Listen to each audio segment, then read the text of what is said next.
básicamente lo que pretende es, vamos a suponer que yo ya conozco, yo sé de la existencia de grupos en un conjunto, en una población determinada. Y yo lo que quiero es discriminar a qué grupo pertenece un individuo. Esa es la idea. Es decir, yo tengo dos o más poblaciones o subpoblaciones. Están descritas a través de un conjunto de variables y voy a establecer un procedimiento basado en esas variables que permita asignar un individuo de origen incierto a esa población, a la población correcta, ¿no? Al grupo correcto. Por ejemplo, voy a abrir la presentación y mirad, ese es el objetivo. Y, por ejemplo, clasificar el nivel de riesgo de un crédito en función del nivel de ingreso, edad, persona a su cargo, tipo de empleo, o detección de un email tipo spam. ¿Es spam o no es spam? Paciente que han padecido un ataque cardíaco, predecir si el paciente va a sufrir un segundo ataque. Reconocimiento digital de escritura manual. Clasificación de una obra literaria en función de las figuras gramaticales de la misma. Clasificación de restos óseos en función de las medidas antropométricas. ¿Qué pasa? ¿Cuál es el problema que tenéis? Perdonad, ¿está el profesor hablando? Jesús Márquez Tamayo. Jesús Márquez está diciendo ¡ay! Pues...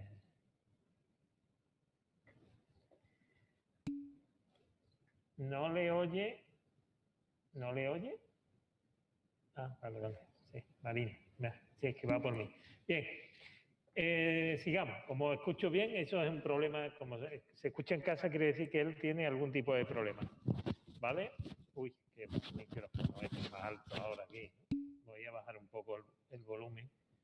Jesús Márquez no oye, pero hijo, ¿yo qué quiere que te diga? Voy a decirle, Jesús,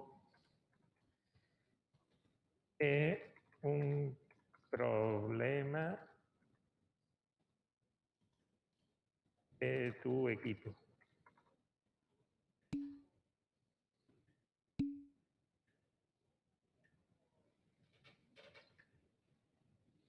Bien. Nosotros vamos a seguir, ¿vale? Porque si no... Bien, es decir, básicamente la idea es predecir o asignar una observación de origen incierto a uno de los grupos. Voy a volver un poco a donde estaba, y teníamos aquí, mirad, dice, hay un estudio, aquí el trabajo lo podéis obtener, es un estudio de sobre el trastorno por déficit de atención con hiperactividad, un TDAH o TDAH, ¿no? Mirad, esto hay mucho TDAH, le llaman generalmente por aquí. Eso últimamente en el ámbito escolar es muy común. Niños que son hiperactivos y que crean esa hiperactividad les crea un problema de falta de atención y por tanto tiene dificultades en el colegio, no solamente en el colegio, también de comportamiento en la calle, en casa y demás, ¿no? Bien, y entonces pues están estudiando una metodología y el estudio lo realizan de la siguiente forma. Cogen 145 casos de niños con ese trastorno y se utiliza y quieren discriminar en cuál de los 3 tipos de trastornos o sus especialidades de ese tipo de trastorno. Está por ser hiperactivo impulsivo, algo que es simplemente inatento y algo que es combinado. ¿De acuerdo? Y entonces, lo que se pretende es,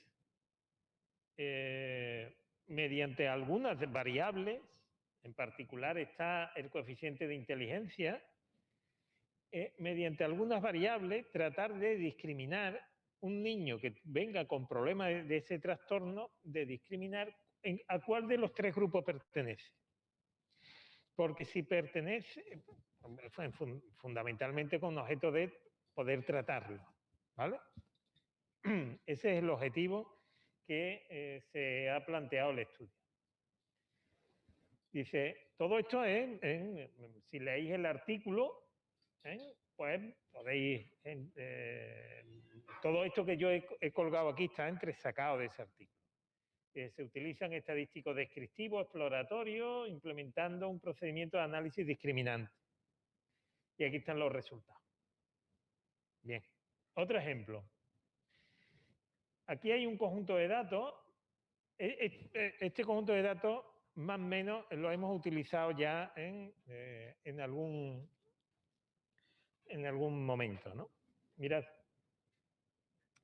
Y aparece incluso en este libro sobre interpretación multivariante de datos de laboratorio clínico. Es en un estudio de 218 pacientes de enfermedades hepáticas, ¿de acuerdo? Están enfermos del hígado, les funciona mal por algún motivo el hígado. Y hay 4 enfermedades, 4. Las 4 enfermedades son estas que están aquí. Hepatitis viral aguda, hepatitis crónica persistente, crónica agresiva y cirrosis postnecrótica.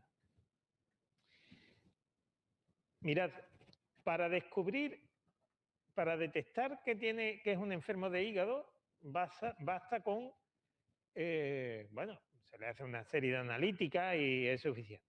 Ahora bien, pero para distinguir a cuál de las 4 enfermedades esas que están, para tener la completa certeza, lo que hay que hacer es hacerle una biopsia.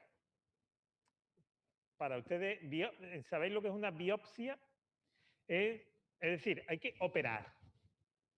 O por lo menos abrir una rajita a la altura del hígado y raspar un poco y hacer una analítica. Es decir, es una técnica agresiva. Bien, ¿qué es lo que se pretende por parte de estos, qué es lo que pretendían estos investigadores? Pues con 4 valores enzimáticos que se obtienen a través de un análisis de sangre, se le medía estos enzimas y pretendían a ver si con estas 4 variables, un vector de dimensión 4, son capaces de discriminar entre las 4 enfermedades, entre estas enfermedades, sin necesidad de hacerle la biopsia, simplemente una analítica de sangre. ¿Vale? Bueno, esa es la idea. Bien.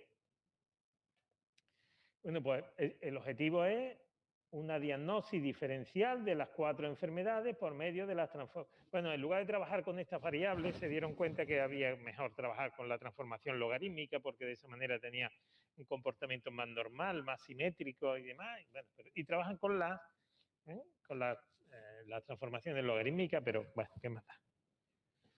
Bien, pues y este es el objetivo. Así que, como veis, es algo totalmente útil. Sé de la existencia de grupos, me viene un individuo y quiero asignar a uno de los grupos con una probabilidad de error de clasificación pequeña. ¿De acuerdo? Ese es el objetivo. Bien, pues vamos a... Aquí me dice que tengo que hacer de las... hoy de las 4 hasta las 11. Bien, vamos a ir poniendo en orden, poniendo un poco en orden la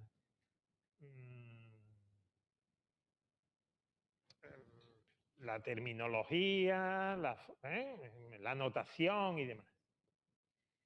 Bien, tengo una población, P, que está formada por K subpoblaciones. Tengo la población de enfermos hepáticos, ¿vale? De una determinada comportamiento. Que están formadas por K subpoblaciones o grupos mutuamente exclusivos. Es decir, si un individuo pertenece al grupo 1, no puede pertenecer al grupo 2. Ni viceversa. No puede estar uno en dos grupos a la vez. Y además cubren todo el espacio de la población. Es una partición de la población. ¿De acuerdo? No hay ningún individuo que no pertenezca a uno de esos grupos. ¿Va? Y vamos a suponer que tenemos unas proporciones asociadas P-sui, que pueden ser conocidas o no. Por ejemplo, si me voy al estudio de la enfermedad hepática, estas proporciones son las prevalencias de la enfermedad, que no es ni más ni menos que, bueno, me lo puede dar la prevalencia de la enfermedad, que es algo así como cuál es la proporción de individuos de la población que tiene una enfermedad u otra, ¿vale?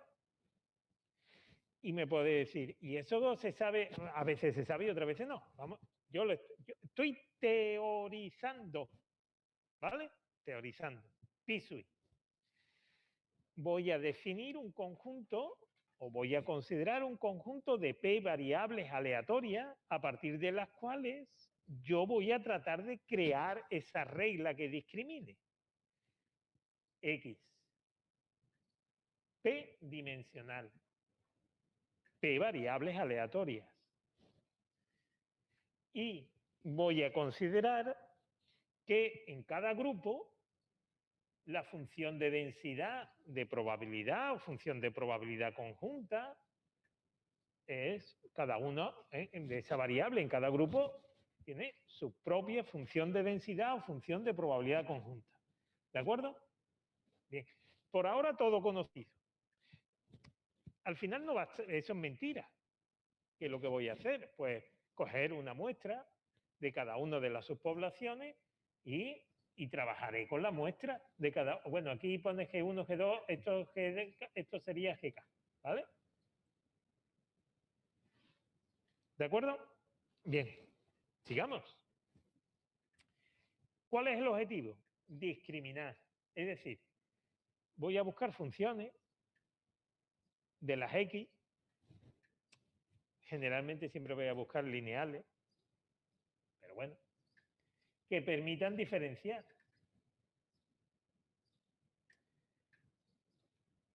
Y determinar la contribución de cada variable, porque así diré, las variables que más discriminan,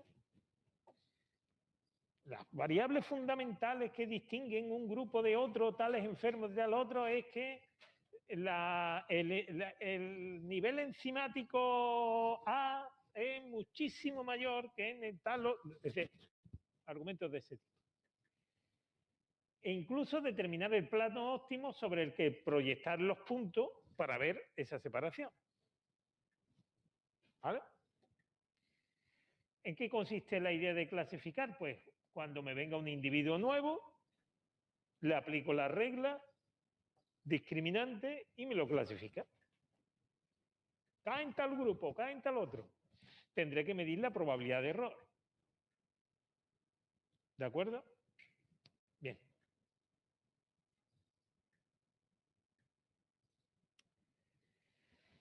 Bueno, me voy a ir al caso más fácil, ¿eh? Y es que conozcamos todo. ¿Vale? Es decir, yo conozco las pi, estoy trabajando con un vector X y conozco la función de densidad en cada uno de los grupos. Bien, vamos a suponer que tengo solamente dos grupos. Es el caso más fácil. Ya iremos a otro, un poco más. Estoy hablando de dos grupos. ¿Vale? Bien. ¿Qué es una regla discriminante? Vamos a ver, básicamente la idea es, entre todos los valores posibles que puede coger la variable x, el vector x, entre todos, pues lo ideal sería coger ese espacio p-dimensional y cortarlo en dos partes. De manera que, si un individuo me viene nuevo, le mido su vector x. Si cae en una parte, le digo que es de un grupo, y si cae en otra parte, le digo que es de otro grupo. Es decir, coger todo el conjunto de valores posibles que puede tomar el vector p-dimensional x y dividirlo en dos regiones. Es decir, hacer una partición de ese espacio muestral, de ese conjunto de valores posibles. Eso es lo que tendríamos que hacer. Eso sería una regla discriminante, que es lo que aparece aquí. Coger todo ese espacio muestral R, dividirlo en dos partes, R1 y R2, que sea una partición, es decir, disjuntos y que la unión del total, ¿va? De forma que me viene un individuo y yo le mido qué valores toma en el vector aleatorio X, veo en qué parte está, en qué zona, y así asigno al grupo. ¿De acuerdo? Eso es básicamente la idea. Claro, yo me puedo equivocar. Tengo dos errores posibles. Me puedo equivocar asignando al grupo 2 cuando es un individuo realmente del grupo 1, o bien me puedo equivocar asignando al grupo 1 cuando estoy ante un individuo que es realmente del grupo 2. ¿Yo qué quiero? Equivocarme lo menos posible. ¿Cuál será la probabilidad de error total de clasificación? Pues la probabilidad de asignar al grupo 1 un individuo que es del grupo 2 por la proporción de individuos del grupo 2, más la probabilidad de asignar a un individuo del grupo 1 al grupo 2 por la probabilidad del grupo 1. Es decir, esta será la probabilidad de error de clasificación y yo tendré que buscar el mejor sitio para cortar, el mejor sitio o punto para cortar la región de tal manera que esa función de probabilidad de error sea mínima. Es decir, voy a buscar aquella partición R que minimiza la probabilidad total de error de clasificación. ¿De acuerdo? ¿Va?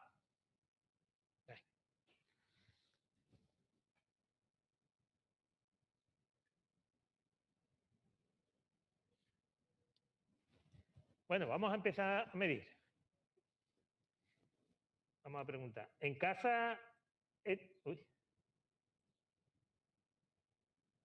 ¿En casa vamos bien o no? ¿Todo bien? Jesús Márquez ya oye perfectamente. Perfecto. Bien, Mi amiga Rocío, que siempre está ahí para echarme una mano, me dice que sí lo entiende todo perfectamente. Bien. Perfecto. Bueno, pues nada, sigamos.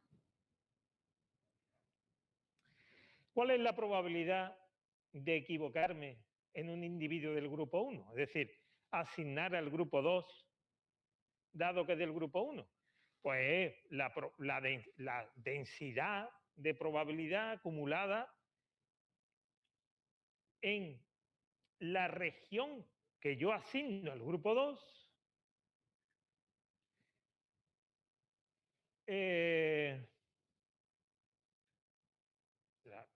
la región que yo asigno al grupo 2, pero la probabilidad que se acumula en base a la ley de probabilidad del grupo 1.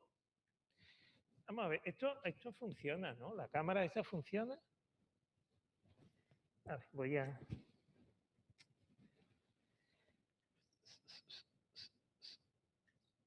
Aquí no lo he usado nunca, pero vamos a ver. Si yo digo cámara, vista previa, se está viendo, se ve, pero... Compartir vídeo. Aquí. Pero lo que se está viendo es... Esto no. ¿Eh? Vale. Esto era P2, ¿no?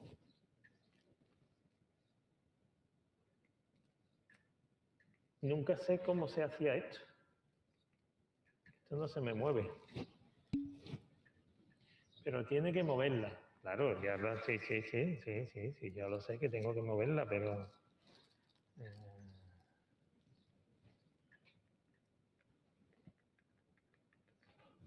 pero no se me mueve.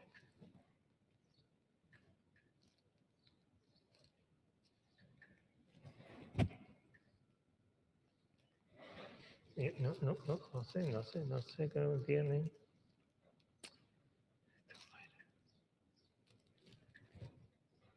Es que esto da la impresión de que no va, ¿no? Aunque aquí se ha estado dando clase ahora mismo.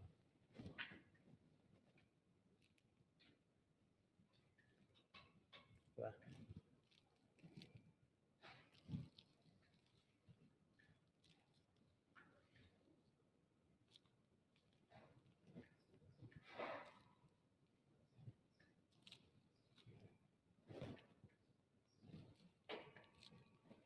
No sé cómo va esto.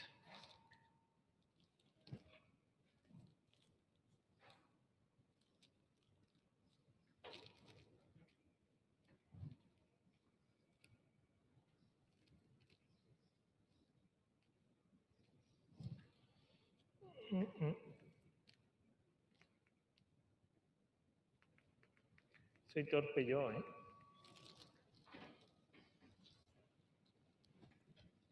Pero es que aquí no va ni siquiera el zoom. Luego, por tanto... Y cuando quiero moverlo... Bueno.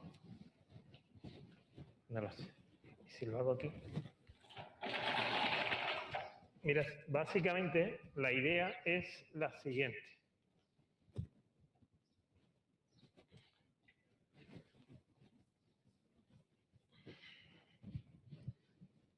Mirad, si yo tengo... Vamos a suponer que en lugar de estar trabajando con un vector, en casa se ve esto, ¿no? Sí, ¿no? Va. En lugar de estar trabajando con un vector, estoy trabajando solo con una única variable. Entonces yo tengo para el grupo 1, esta es su función de densidad. Vamos a suponer que es normal. Y para el grupo 2, esta.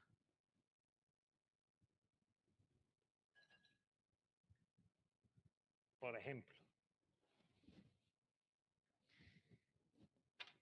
Si a mí me viene un individuo, esto es F1 y esto es F2. Si a mí me viene un individuo y cae aquí, le mido X y me sale aquí, ¿a dónde asignaríamos? al grupo 1. Lo más normal es cortar por aquí.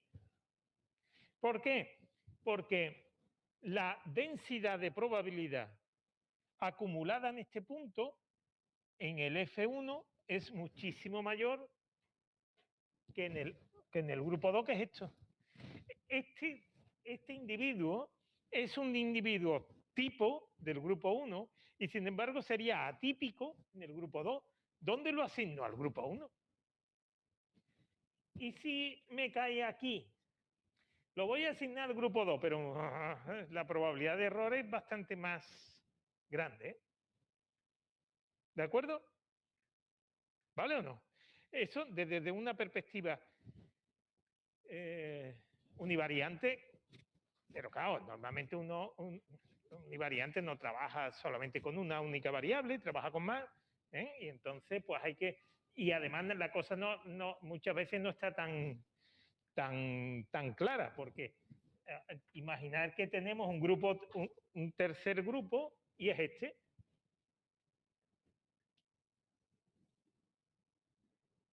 Bueno, ahí se ve regular.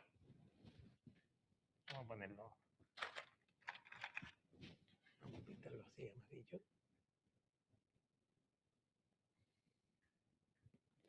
Este F3. ¿Somos capaces de distinguir entre F1 y F3 en esa variable? No. ¿Por qué? Hombre, las reglas me las voy a inventar, pero voy a tener siempre bastante dificultad y mucha probabilidad de error, ¿no? Obviamente, lo ideal sería que una campana estuviera aquí y la otra estuviera en Reina Mercedes. ¿Vale? Pero, bien. Bueno, pues eso es lo que estamos tratando de hacer. ¿Vale?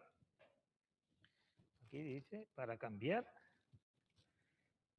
de enfoque, no. Está aquí, ¿no?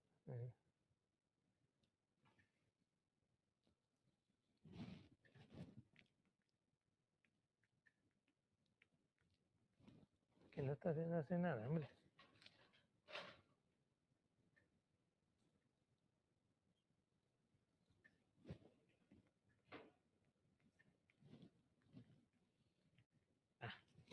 Va, es igual.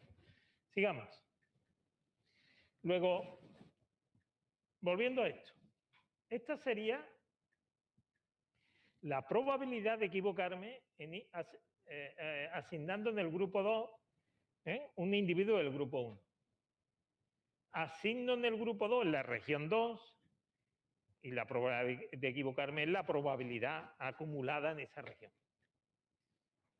Pero con la densidad de probabilidad del grupo 1 y viceversa. ¿Cuál será, por tanto, la probabilidad de error de clasificación total? Esta que está aquí, con esta combinación lineal. Si yo lo que quiero es minimizar esta combinación, esta combinación lineal, basta con ver este teorema que yo no voy a demostrar, aquí tenéis, está en el Sever de observaciones multivariantes, que dice que si yo quiero minimizar la integral de una región de una función g, minimizar la integral, obtener cuál es la región para la cual la integral es mínima, se obtiene en esta región, en la región p-dimensional, tal que la función g es negativa. ¿De acuerdo? Esta es la región que optimiza este problema de minimización. Bueno, no es única porque puede haber, pero aquí tenéis la demostración, no es compleja, es relativamente fácil, ¿no? Pero bueno. Bueno, pues aplicando esto, mirad, yo tengo la probabilidad de error de clasificación era esto. Esa probabilidad de error de clasificación, P1 de 1 dado que pertenece al grupo 2, era esta integral. Y que sea asignada al grupo 2 siendo un individuo del grupo 1 era esta otra integral. ¿De acuerdo? Mirad, como por simplificando, como R1, las regiones van a ser, es una partición del total, la integral en el total es 1, para eso tenemos, es una función de densidad, pues eso quiere decir que la integral en una parte es 1 menos la integral en la otra parte. Luego, reduciéndome y simplificando a la región 1, se obtiene esta expresión. Pi sub 2 por f sub 2 menos pi sub 1 por f sub 1, y aquí pi sub 1 que queda suelto. ¿Yo qué quiero minimizar? Coger aquella región que minimiza esto. Aquella región que minimiza esto, por el lema anterior, no es ni más ni menos aquellos puntos X tales que esto es negativo. Estoy aplicando esto.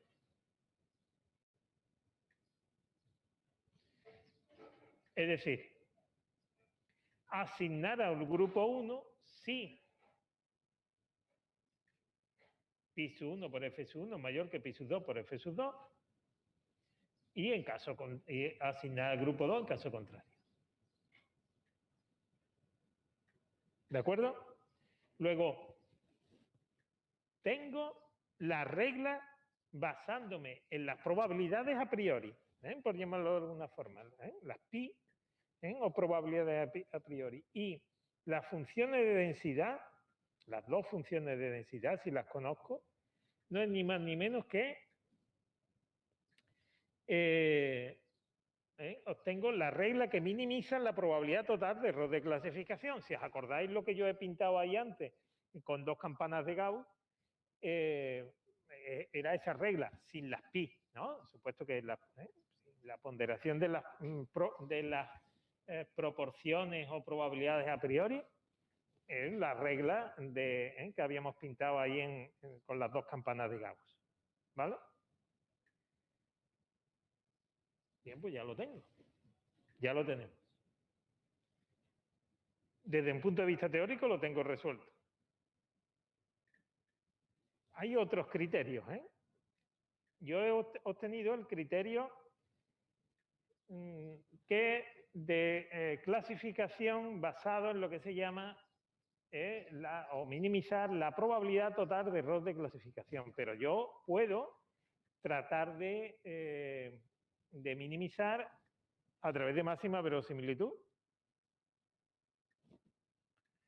O puedo ponerle costes. Mirad, lo de los costes, o minimizar la probabilidad total de error de clasificación, pero a posteriori. La cosa es distinta. Yo sé que he clasificado, es decir, en lugar de estar trabajando con estas probabilidades, probabilidad de asignar al grupo 2 siendo del grupo 1, no. ¿Cuál es la probabilidad de que sea del grupo 2 cuando he asignado al grupo 1? ¿O cuál es la probabilidad de que sea del grupo 1 cuando he asignado al grupo 2? Es decir, es cambiando, hay que aplicar un poco como la regla de Valle, y sería las probabilidades a posteriori. También hay otro criterio de minimización con las probabilidades a posteriori. Prácticamente casi todas coinciden. La de máxima, por ejemplo, bajo hipótesis de normalidad, el criterio que hemos visto, el criterio de máxima verosimilitud y el criterio de minimizar la probabilidad total de error de clasificación a posteriori, los tres coinciden. ¿De acuerdo? Existen otros criterios. Por ejemplo, vamos a ver, mirad, no el poner costes. ¿Por qué? Porque yo no quiero, para mí, es decir, hasta ahora, en las reglas de clasificación o la medida de la probabilidad del error, yo lo que no quiero es equivocarme, en un sentido o en otro. Pero puede ocurrir que nos venga un médico y me dice, mire usted, a mí me da igual equivocarme. A mí me da igual equivocarme diciendo que un tío está, que una persona está enferma sin estar. Porque yo le voy a dar un tratamiento que no es agresivo. Que luego no está malo, no pasa nada. A mí, yo lo que no quiero equivocarme es coger un paciente y decir que es sano. El coste de ese error es muchísimo mayor que el otro. ¿Qué hago?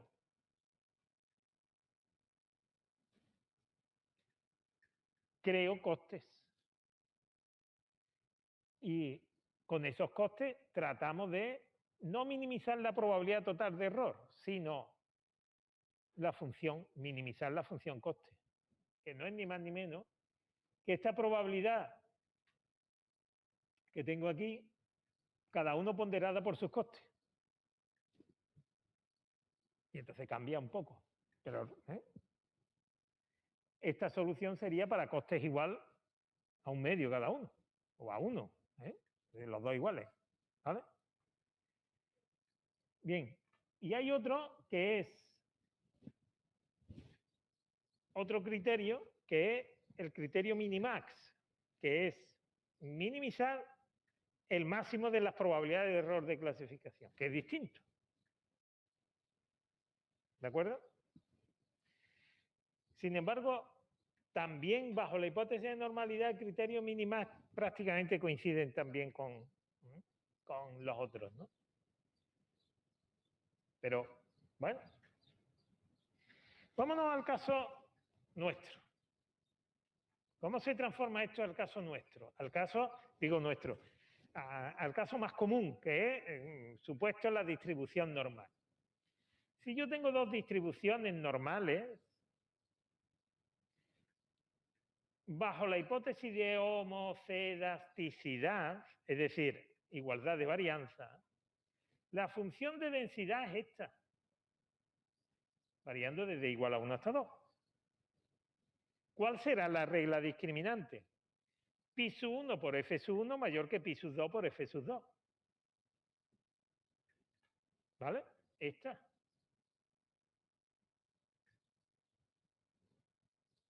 Y así asigno al grupo 1. Pues si yo pongo pi sub 1 por f sub 1, más pi sub 2, vamos, menos pi sub 2 por f sub 2, y simplifico, sale esto. Mirad, ¿por qué sale esto? Porque el 2pi está en los dos, ¿verdad? Lo puedo quitar. ¿Va? Bien. El determinante de sigma está en las dos funciones, luego también se lo puedo quitar. Solamente me queda el e elevado a esto. Como es e elevado, puedo tomar logaritmo. ¿Vale? Y por eso me sale el logaritmo de pi sub 1 por la parte que está dentro de la exponencial, y el logaritmo de pi sub 2 por la parte correspondiente. Simplificando, sale esto. Es decir, que simplemente simplificando, reordenando, ¿no? Nada más. Es decir, que yo asigno al grupo 1 si calculo esta función, si es mayor que el logaritmo de pi sub 2 partido por pi sub 1. Claro, me puede decir, mirad, esto, más aún, en el supuesto de que pi sub 1 y pi sub 2 sean la misma, iguales, se puede asumir como iguales, pi sub 1 partido por pi sub 2, 1, ¿no? ¿Vale? Luego, el logaritmo 0. La regla es cuando el d de x este sea positivo. Pero mirad, otra cosa que podemos extraer. ¿Esto qué es? Un vector traspuesto. Y esto, una matriz. Esto, ¿cuál es el resultado? Un vector traspuesto. Luego, ¿esto qué es? Una función lineal de la x. Esto es 3 veces x1 más 5 veces x2 menos 8 veces x3 más 24 veces x4 y lo que sea. Una función lineal. ¿Por qué? Porque mirad, la parte cuadrática, cuando desarrollo yo aquí x por sigma menos 1 por x, como el sigma menos 1 es igual para las dos, la parte cuadrática se marcha, lo puedo simplificar. Aquí, y me sale una función lineal. Es decir, en caso de normales con idéntica matriz de varianza y covarianza, lo que tengo es una función lineal.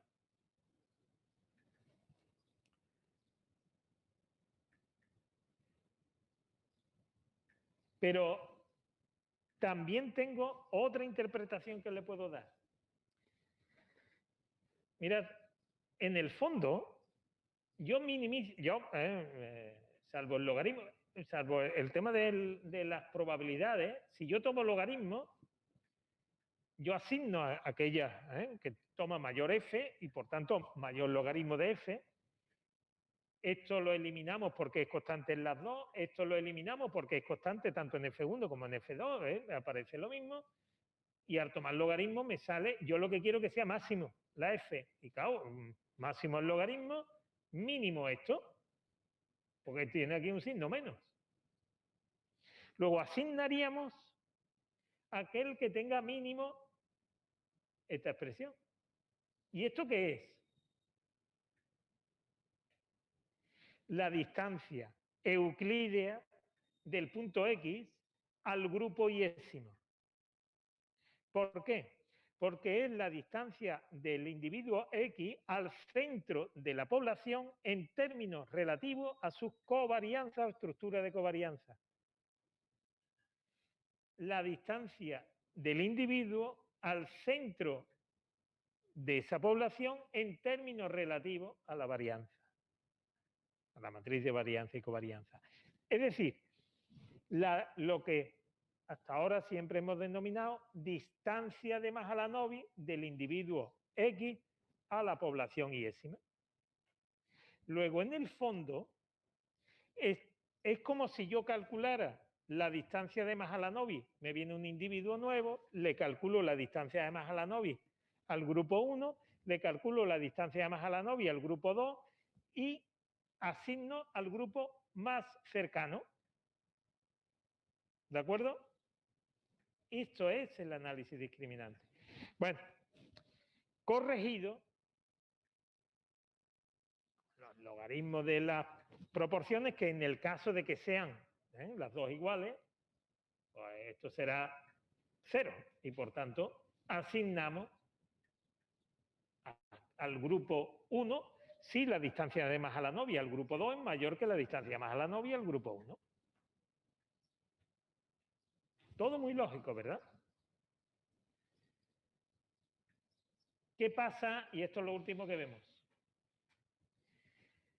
¿Qué pasa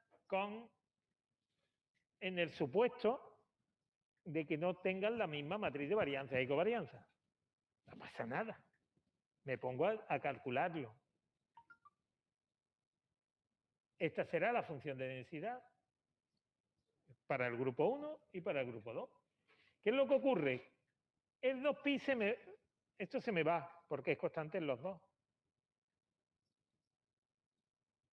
Esto no. Pues tengo el determinante de sigma 1 y el determinante de sigma 2. Y aquí tampoco se me va a ir. No se me va a ir la x. Cuando multiplique x traspuesto por esta matriz y por x, como esta, antes se me iba la parte cuadrática, porque era la misma matriz sigma. Ahora no se me va a ir. Y entonces, ¿qué me va a salir? Pues en lugar de una función lineal, tomando logaritmo, me va a salir una función cuadrática, que sería esta. Tengo una constante, una parte lineal. Mirad, la parte lineal es la misma que me salía antes. La constante no es la misma que me salía antes. Vamos, bueno, la parte lineal tampoco, perdón.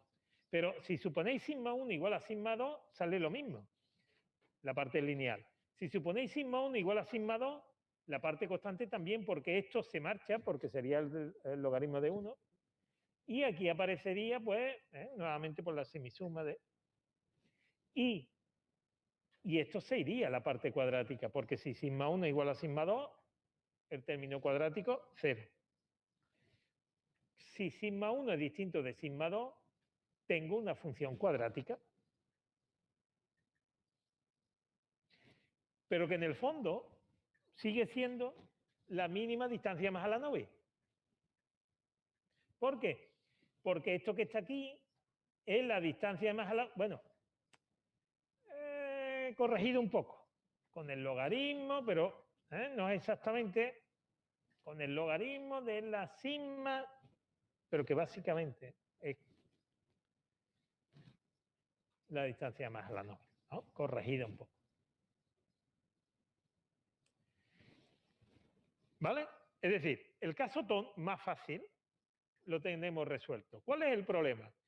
Que no es cierto que yo, cuando esté estudiando el caso de los niños con el síndrome de hiperactividad, que yo le pregunto a un niño, dígame a los niños de un grupo, oye, dime cuál es tu matriz de varianza, cuál es tu función de densidad, cuál es tu matriz de varianza y covarianza, cuál es... Eso es mentira. Desde el punto de vista teórico matemático, sí. Desde el punto de vista real, yo no voy a conocer, yo podría suponer la normalidad, pero yo no voy a conocer los parámetros de esa distribución normal. Luego, ¿qué tendré que hacer? Estimarlos. ¿De acuerdo? Bien, nosotros vamos a ver, y ya termino, nosotros vamos a ver esto.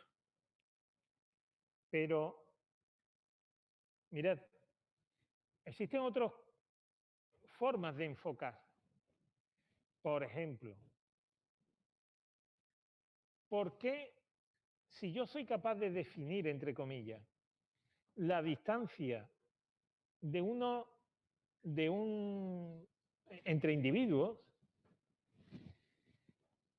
yo puedo asignar, calculo, algo similar a la estrategia que hemos utilizado, por ejemplo, en análisis clúster.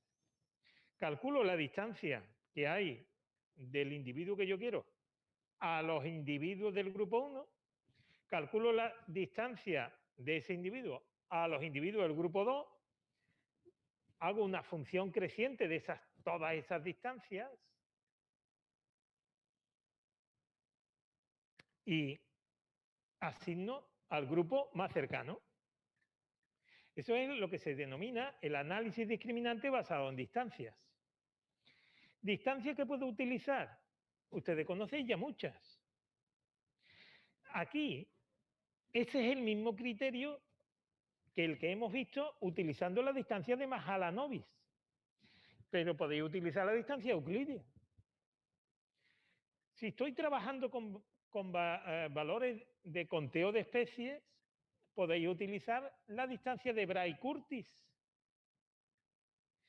Si estoy metiendo variables cualitativas y cuantitativas, podéis trabajar con una distancia válida para eso. ¿Conocéis alguna? ¿Habéis visto en análisis clúster alguna distancia que es válida para cuando las variables X eran algunas cualitativas y otras cuantitativas? Lo habéis visto, ¿no? ¿Cómo se llamaba esa distancia? De Gowers. Pues podemos hacer eso también. Y existe ya una batería mucho más amplia, que es lo que se llama distancias ponderadas, que hacen una especie de ponderación de esas distancias. Y tengo la distancia de Hellinger, la distancia, o sea, toda la batería de distancias, pero que incluso se pondera de manera que se le da más peso a aquellos puntos, más o menos, dándole más peso a aquellos puntos que son más representativos de la población y menos a aquellos que son atípicos y cosas de este tipo, ¿no? ¿Vale? Luego, nosotros vamos a seguir la línea marcada aquí, pero que existe una batería muy amplia más de análisis discriminante, ¿vale? Bien, ¿alguna pregunta adicional? ¿Os ha quedado claro? En casa me imagino que también, porque más o menos, todo bien. Bueno, pues